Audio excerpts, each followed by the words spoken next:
मेरे आभिष मित्रों, मृत्यु से डरने की आवश्यकता नहीं, क्योंकि निर्भय स्वागत करो मृत्यु का। मृत्यु एक विश्राम स्थल, जीव जहाँ से फिर चलता है लेकर जीवन का नौ संबल।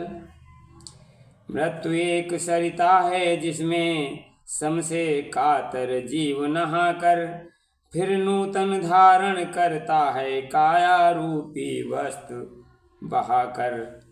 मित्रों,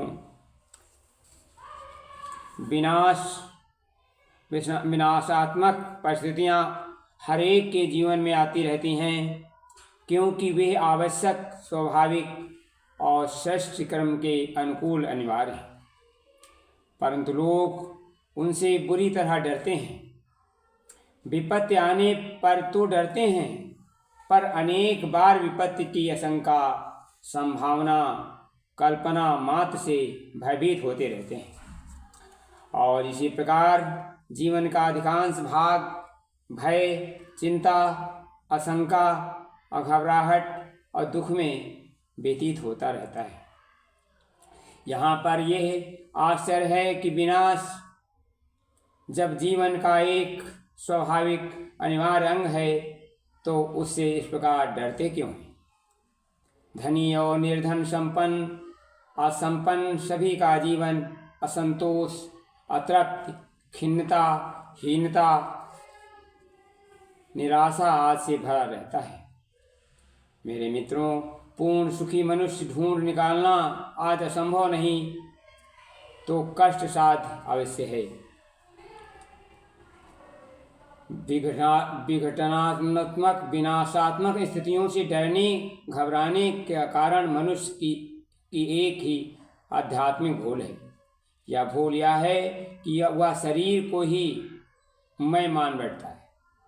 अपने आप को शरीर समझने के फलस्वरूप आत्मलाभ, आत्मानंद, आत्मरक्षा, आत्मपरायणता, आत्म प्रतिष्ठा जैसी वृत्तियाँ दूसरे ही रूप में परिवर्तित हो जाती हैं। उनका स्वरूप शरीर लाभ, शारीरिक आनंद, शरीर रक्षा, शरीर परायणता, शरीर प्रतिष्ठा बन जाता है। चूंकि आत्मलाभ अंतःकरण और ईश्वर प्रदत्त गुण है, तो ईश्वर जीव का स्वाभाविक रुचि होती है। इसी में उसे आनंद आता है, इसमें विक्षेप पड़ने से दुख होता है। संत महात्मा, ब्रह्मवेत्ता, ऋषि मुनि, सज्जन, लोक सेवक, सत्पुरुष इसी मार्ग पर चलते हैं और जीवन के प्रत्येक क्षण का सदुपयोग करते हुए सदा आनंद निर्भग्न रहते हैं। परंतु जब आत्मलाभ की परिभाषा शरीर लाभ हो जाती है, तो आत्मरक्षा का तात्पर्य शरीर रक्षा हो जाता है, तो बड़ी अज्ञान असंभव परिस्थिति उत्पन्न हो जाती है। उसे आज जनसाधारण